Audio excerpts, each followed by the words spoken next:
Hey everybody, Neal Schaffer here. Welcome to another episode of the Your Digital Marketing Coach. As you all know, I love to find authors, experts, people that I really respect that I want to learn from to bring on the show. And that's why today I'm really excited to have, well, before I say his name, he is the author of this amazing book called Human First Marketing, The Art of Being Seen, Trusted, and Remember, Phil Treagus-Evans. You're going to learn that Phil has been heavily involved with social media marketing and still is, but as all of us realize the impact that AI has in many ways, he's going to be taking that human first marketing approach to digital and social and really, giving us some insight as to how he sees how we can be more human in the age of AI. So, Phil, welcome to the podcast. Thanks, Neal. Pleasure to be here. Excited to have you here. So, human first marketing. We'll talk about AI today. Obviously, when we were born, AI wasn't a thing, although it was a thing, but we didn't know about it. Yeah, Social media and all that. How did all this get started for you? sure. I sort of first entered the world of social media by accident, to be honest. When I was 21, a friend of mine, we decided to start a business, and to do it, we had to spend all of our money on a particularly complicated website. So we had no money for marketing at all.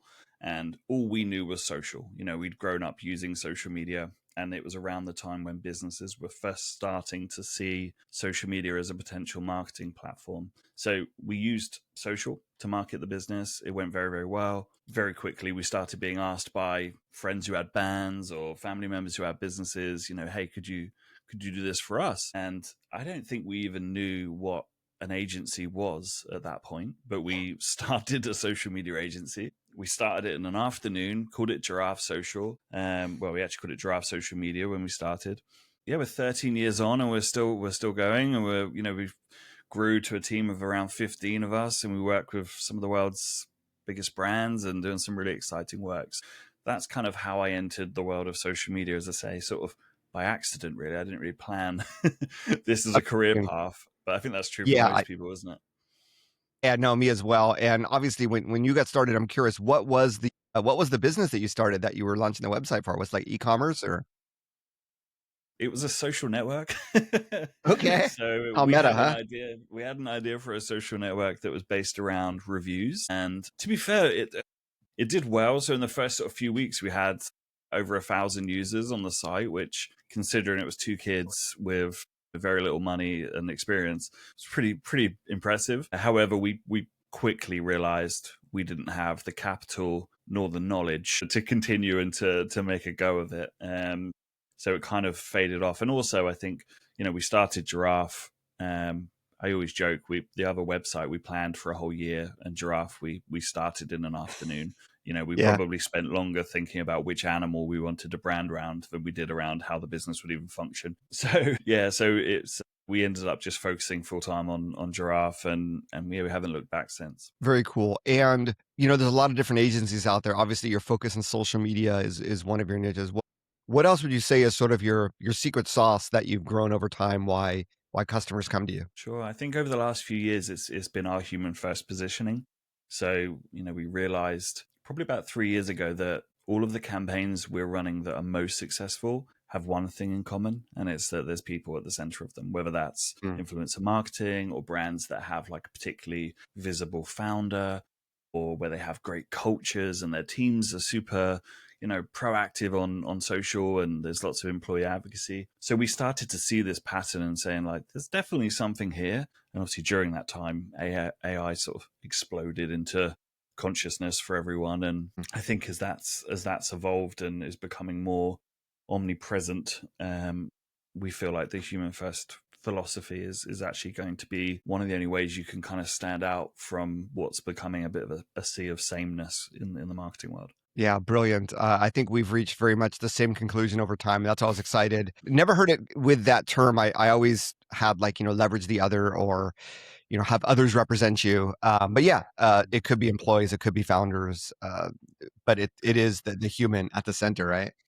The term, I sort of came up with the idea of human first because we were doing a repositioning exercise for Giraffe, and I was looking at all of our competitors, and we've got a lot of amazing agencies in the UK, and 90% of them were referring to themselves as social first. And And I think that's, I think it's good. I think it's a good way to think when you're a social media marketing agency. But I thought, well, we can't call ourselves that because that's what everyone else is calling themselves. Being different in the world of agencies is near on impossible. So I was like, well, we can't do that. We have to call it something different. So I was like, well, why not just human first? Why not focus on that? It was more of a sort of flippant rebellion against what everyone else was referring to themselves as than anything else. But it's obviously stuck now, and there's a book with that on it, so I have to stick with it. You always do your best with these flippant ideas, so keep going, right? Yeah, I'm a habit of being a bit contrarian, to be honest. Yeah, no, that's awesome. It's also just a great example of differentiation in the market, of really having, I won't call it a niche, but just a stand, right? And then making a brand out of that stand and everything it It's represents. So very yeah, hard. great example. It's really, really difficult to, I think, in any industry, just because there's such a low barrier to entry now to start a business, but there just are so many companies, and I think that's especially true in the agency world. And being different and standing out is hard. It's really, really tricky, and I think a lot of agencies kind of tackle that problem and wrestle with it. So yeah, we were pleased Sure. to find something that we thought this is our thing. So human first marketing, I guess, you sort of hinted at it. What would be your formal definition of that term? I would say human first marketing is sort of a marketing philosophy of putting people back at the center of your strategies.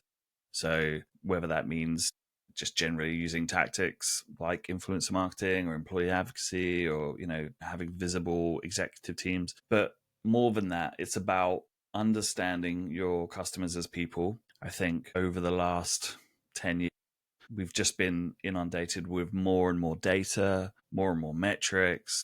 And I think there's lots of positives to that. But I also think the downside of that is that we're starting to think of customers as data points in a spreadsheet rather than as people who have lives and emotions, and human first marketing is about understanding that side as well. So it's not just about celebrating the people inside your business, it's also about deeply understanding your customers and trying to focus a little bit less on short-term sales or results and focus more on building advocates. How do we create advocacy for the brand? Because ultimately, I think that's the goal we should all be aiming for as marketers. Yeah, amen. How do you recommend, for the businesses that are listening, how do you recommend they better understand and develop relationships with their customers? And I know there's no one single answer, but from your clients or experiences, are there certain things you see that are really, really good tactics or tools or vehicles to help companies do this? Yeah, so this was a question I asked myself when I was writing the book, and I have a sort of personal hate for customer avatars. And Mm. I don't know if that's just because I've had to make so many of them in the time that we've been doing Giraffe, but I find them a little bit insulting. I think you're stripping people back to sort of basic demographics, and I think in that you kind of lose the messiness of humans. So what I did is I actually came up with my own framework for this, and it's something that we use at Giraffe, and I've called it the EMPATH framework, and it basically each of the letters stands for something. So the E is about emotional understanding, trying to get into the emotions of our audience. The M is about market and trends. So what's the context that they're living in at the moment? What does their world look like? The P is for patterns of behavior. How do these people make decisions? Are they impulsive? Are they people who will look at your website this year and then make a purchase next year? The A is audience feedback. It's a pretty wild idea, but it involves actually speaking to your customers. I'm a revolutionary. And the T is team feedback. So again, I think, especially in larger organizations, the marketing teams often won't speak with the sales teams, who won't speak to the customer service teams. And, the customer service and the sales teams are the people who probably best understand your audience because they're speaking to them every day. So it's important to speak to those people. And then the result of those 5 sort of sources of information is what I call a human understanding map. And it's kind of anti-avatars in the sense that we're not trying to create a persona that we're marketing to. We're just trying to create an understanding, a map of where they are, how they're feeling, what sort of patterns of behavior there are, and what are the common phrases and sort of thoughts that they have. So it's embracing the chaos of humans. That's kind of the way I look at it. Yeah, that's brilliant. And everyone listening, that's quite a challenge to be able to do that. But I can just imagine the insight that you get from that is pretty incredible. And therefore, that becomes the center of what drives the strategy going forward, I assume. Yeah, exactly. And you find out things that you wouldn't have known. I think when we use customer avatars, there's a lot of assumptions, and that framework kind of doesn't allow for that, because you might have assumptions and they're challenged by, the emotional understanding side of it. The easy exercise I always tell people to do is to copy and paste all of your reviews, all of your customer reviews into a document, then also copy and paste all of your competitor reviews into a document, and then, heaven forbid, use an AI tool to analyze those reviews and say, look, give me a word map. What are the emotions that are used the most commonly in these reviews? This is something anyone can do in 5-10 minutes, and you will get a much better understanding of how they're feeling. Or even just hang out in forums or like Reddit. People aren't shy with their emotions on the internet. They're pretty forthright when they want to tell you how they feel. So it's pretty easy to get to that information without having to pay lots for like deep industry reports and these sorts of things. Indeed, indeed. Well, great advice. And you mentioned that two-letter word AI. So you take an approach that human first marketing, and I'm quoting you, is the antidote to overload. And Overlord works as well. yeah, I guess so, right? In Terminator language. Tell us a little bit. I mean, any marketer you talk to, any brand you talk to, there's obviously a tremendous amount of interest in AI. And when we talk about AI, ladies and gentlemen, it's not just generative AI creating content. There is analysis, summarization, finding insight, everything that Phil just mentioned there as well. But I suppose you're saying, hey, in this world of AI, we should be doubling down on human first marketing. So I first wanted you to sort of talk about what that means and what, with AI, what do you use AI for and what you don't use AI for in your human first marketing approach? I think as sort of the human first guy, I think a lot of people assume I'm anti-AI, but I'm really not. And I think the line I always say is that I'm anti-lazy AI. I think AI is an incredible tool, and for marketers, there's loads and loads of uses for it that are extremely valuable. I think where I draw the line is when you are sort of opening ChatGPT and saying, hey, write me 5 LinkedIn posts, and then you're just copying and pasting those on. But again, I do think that people remove the nuance from how AI is used, because yes, that's one end of the spectrum. Another end of the spectrum is not using it at all. But there is a middle ground where people could use it to say, hey, I want you to write me a post on this topic. These are my opinions. This is what I believe about this topic. Like, this is an example that I have recently, and then have ChatGPT to sort of formulate that into a strong post with a good hook and these sorts of things. I have less issue with that because you are still at least putting your insight into it. But I do think that the temptation to scale with AI is obviously there. And I think as marketers, we have to see that as an opportunity, because it's the whole idea of when everyone zigs, you zag, right? It's, if every post, especially on LinkedIn, every post is starting to look and sound the same. And Indeed. as marketers, that's an opportunity because, okay, well, that makes it easier to stand out. And for me, the ultimate way to stand out is to focus on people and humans and be real and authentic and, show your face and be imperfect. I've seen a few people talking about deliberately leaving spelling errors in posts so that people know it's not AI written. Right. I've heard that one too. It's interesting. So yeah, I see the AI stuff as there's loads of, like you mentioned, analysis, summarizing things, and even sometimes acting as a sort of a sparring partner. That's probably been one of the most effective uses I've found, is saying, hey, I think this. Why am I wrong? What am I not seeing? And sort of almost getting it to challenge you. That for me has been one of the most exciting uses of it. But yeah, I just think we have to be careful where we draw the line with how we use it in marketing. Yeah. And on that note, you mentioned, talking about LinkedIn, personal branding is something else I wanted to, ask you about that. Sure. You believe that it can be a growth engine, not just for your personal brand, but I suppose for your company, especially if you're a founder or one of the public figures. Can you tell us what and we've had a lot of people, including myself, talk about personal branding on this podcast, what your perspective on that is? Yeah, I think everyone has a personal brand already. I think that's the first thing to say, is that whether you are deliberately creating one or not, because of social media and because of how we exist virtually these days, you have a personal brand. And I was saying that to someone before, and they said, well, what if I didn't have a social media presence? And I said, well, that in itself is a statement. Your personal brand is you're the not on social guy. Right. So, people are always making these assumptions. So I think when you accept that everyone kind of has one, it's worth thinking consciously about it, planning and thinking, okay, well, what do I want it to be? And yeah, personal brands are useful for you personally, but I'm a big believer that they're going to become even more important. And companies now, I know we do this, that when we're recruiting and we're looking for new members of the team, what are they doing on social? It's almost like employee influencer marketing. Like if you hire someone who's super active on LinkedIn and they've got 10,000 followers and they're always posting about their current company, amazing. I mean, that's someone you want in your team, right? So I do think I think everyone kind of needs to be thinking about their personal brand. And I also think one of my big beliefs around personal branding is that it should be always evolving. I think you can create a marketing strategy for a business that stays true for a while, but people are always changing and beliefs are always changing. And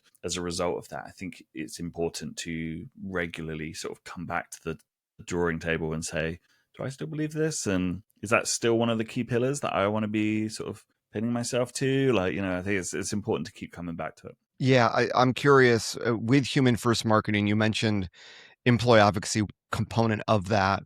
Of the companies that you work with, do you find companies are still hesitant to sort of train employees and foster that employee advocacy? Or what do you see right now where, near the end of 2025, what do you see as companies doing in that space? Yeah, there's a lot of demand for it, but there's also a lot of fear around it, Mm. understandably. But I think the word that underpins all of employee advocacy is trust. I think if you have a great culture and you have a team of people who love working where they love and are treated well and appreciate their position and their role, I think you can trust them to post about their business, about their time at your business, what they think and what they're doing. And I think the only time employee advocacy really doesn't work is when it's forced, when you're saying, right, post this week because we're pushing this promotion. At that point, it's not really employee advocacy. It's, sort of employee hostage. Yeah, yeah, and it's funny, Phil, we've been talking about this for more than a decade, and yet we're still pretty much at square one, even though the employee, compared to 10 years ago, is much more public, much more active on social media, much more creating content. So there's really never been a better time. But the employee hostage, I love that one. Well, when I was writing the book, I started by writing the more sort of practical section of it and sort of like, this is how you can do this and this is how you can do that. And then I doubled back because I thought, you know what, a lot of these methods of marketing, they require certain principles and certain understandings and beliefs. And I did 2 chapters in the book, one on culture and one on values in a company, because I think if you don't have that, some of this stuff just won't work.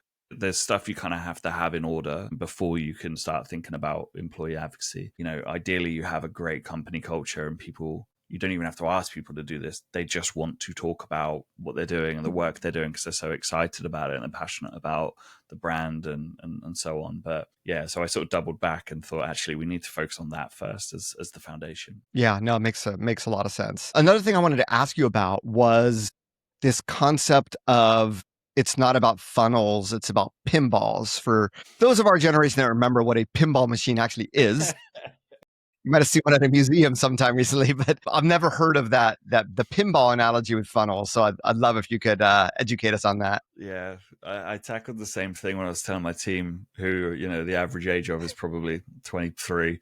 And they were all like, pinball machines, I've heard of those. Like, oh my God, so old. Yeah, this is a real point of contention for me. So I think funnels are a lie. I think they're based on a fiction, and I think we need to move on to something new because, yeah, I just don't. There's lots I don't like about funnels. I'll give you a couple of points, but one is the assumption of some sort of magical gravitational pull. When you look at the diagram of a funnel, it's kind of the idea is that you get people in the top and they just fall through this magical funnel and then they turn into customers. And And the reality is in general, people don't want to be marketed to. They don't want to be interrupted from whatever it is they're trying to do. So the reality is it's actually more like a huge hoover at the top, sucking people back out of the funnel. But when you look at it and you plan for it, we're not really thinking that way.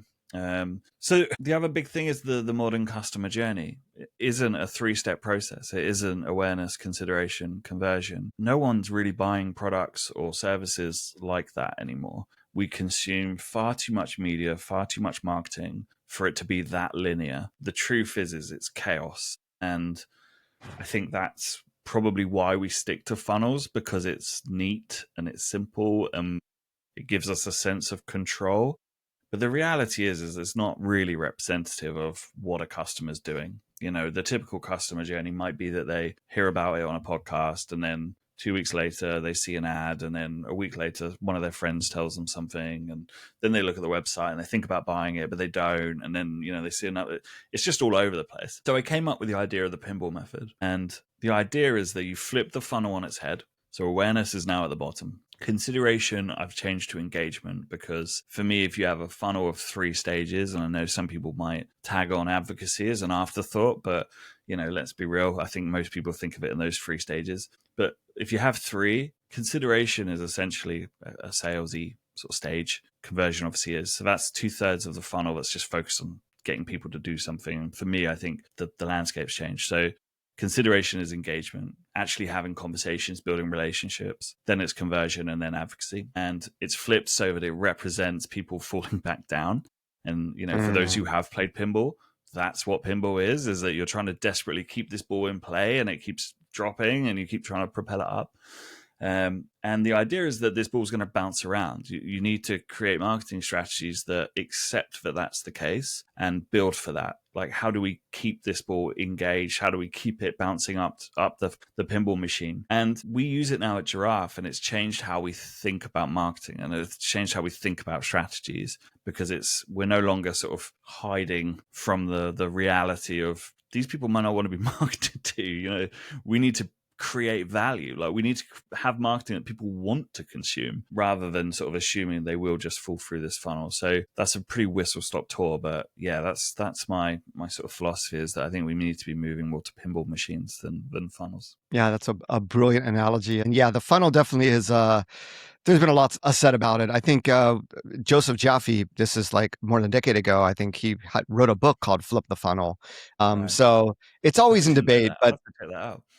yeah, and he's well, I think he's a Brit who moved to the US, if I'm not mistaken. But anyway, in the PR world, pretty famous. But yeah, yeah. So there's been a lot said and done. I mean, I use the funnel analogy because it's convenient, but I love the way that you talk about it there. That has a lot of meaning, and the flippers and trying to shift the machine until you get caught is like, yeah, you need to keep re-engaging in a meaningful way to keep that alive. And I think that's a really great analogy that has a lot of truth behind it. Well done. You've given us a lot to think about. And when I started this podcast and I looked at our proposed title, we did have the word AI, in the age of human first marketing. So I'm curious, just getting back to that theme, everything we talked about here did not involve AI. And it's funny, I'm about to record a podcast episode myself saying that AI is not the only answer, because I think a lot of marketers just think with AI, all their problems are going to be solved. And we know that's not the case. But, where do you see human first marketing going in the next few years as companies sort of double down on AI? Does this become an area where let's leave this untouched by AI? Let's only use it for analysis, for insight, or where do you see it, or where do you in Giraffe Social, where do you see yourselves using AI over the next few years? Yeah, I think over the next few years, I think one of the most important sort of currencies of marketing will be trust. And I think you could argue that's always been the case, but I think it's going to become even more the case when we have to start questioning whether that image is real, that caption was written by a person. The more that happens, the more trust becomes important. So for me, human first is the way forward, because it's people. And really, when you strip it back, a business is just a group of people trying to provide value to another group of people. So if we sort of mess that up by just using AI all the way in between those two things, it's just going to be a disconnect. And I think the brands where there is still a human element will be the ones that succeed. In terms of how we will use AI, so there's some ideas we have at Giraffe. So we're not anti-AI, and we definitely use it in terms of analyzing data and these sorts of things. But I also think that there's potentially a world where you create sort of virtual audiences to test content against. I think that's an interesting angle. So you're not using it to create the content, you're using it to test it. I think that's definitely an interesting position. And I think for agencies as well, there's other things that could be good in terms of sort of, and we're not even sure how this would work yet, but uploading everything to almost like a client ambassador, where you can kind of test content against that as well to make sure it's on like brand and it's like hitting all the key pillars and it can spot errors and these sorts of things.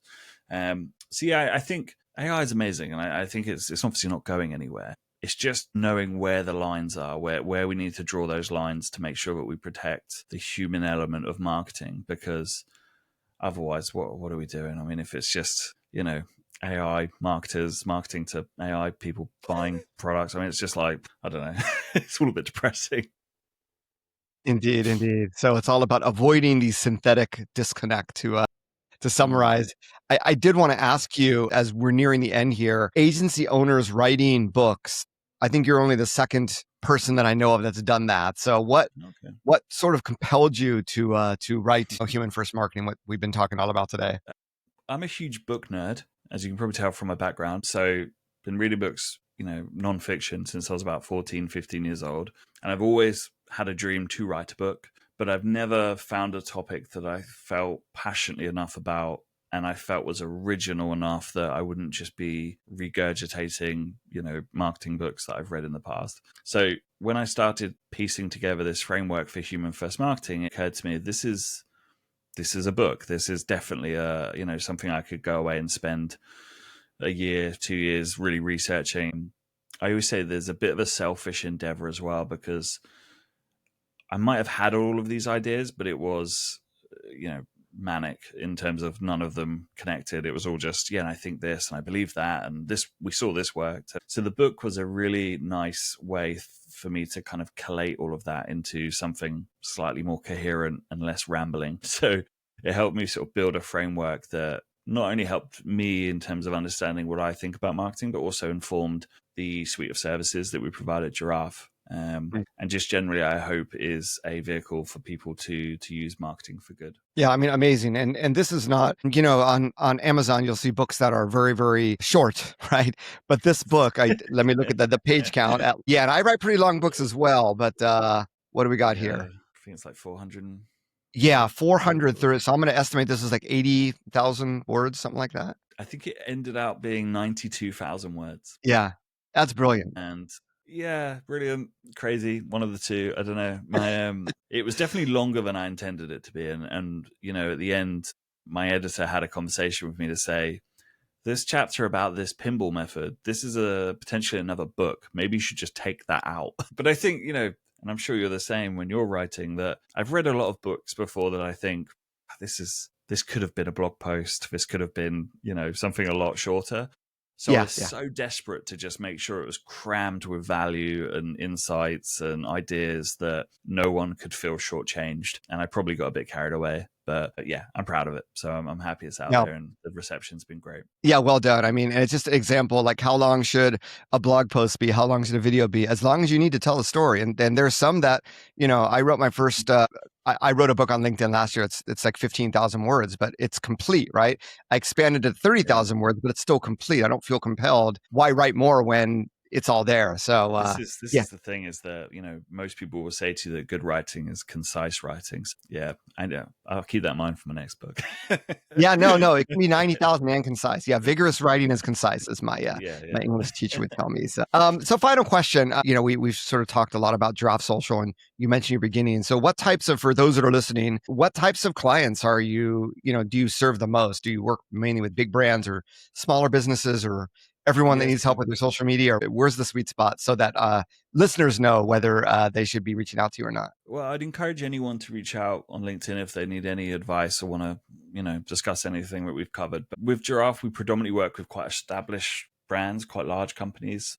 And we're finding that at the moment, a lot of our work is with B2B, like big organizations, because Human First seems to almost work better for B2B, because these are companies that have 700, 800 employees, right? So if you can find a way that they can sort of get their team engaged in marketing, it's insanely powerful. The other big thing is that with a lot of these companies, they're coming to us because they want us to manage the sort of LinkedIn presence of their executive teams and help them create content. So that's another big sort of area of things we're doing at the moment. So, Yeah, there's definitely a lot of that going around. So, yeah. well, excellent, Phil. Everyone listening, Phil's a great guy. When he says, if you have any questions about anything we talked about here, hit me up on LinkedIn. He really means it. So I wouldn't be shy. Phil, thank you so much. You've been a wealth of inside knowledge. Obviously, you've shared your story with the world through your book. Any sort of last things that we didn't talk about that you wanted to bring up before we go? No, I think really just thank you to you, Neal, because we've connected in the past and you've parted advice with me and you've always been so open and helpful. So yeah, just thank you to you, really. Been Oh, quite a not at big part all. of the journey. It's all about raising the level for all of us, right? And then, companies, customers win and people win. And yeah, I'm on the human first marketing bandwagon myself. So, Part of the thank fan you club. for carrying the torch. And I look forward to seeing, hopefully, I haven't been to London in a few years, but hopefully, are you in London or are you outside? We're just south of London, yeah. So if you're ever Okay. over, let me know. Well, yeah, one of my favorite Japanese soccer players, Mitoma, plays in Brighton. So maybe on the way down there. Yeah, well there you go then. So I'm in Portsmouth, so I'm just along from Brighton. Very good. All right. Looking forward to it. Thank you so much. Awesome. Thanks, Neal.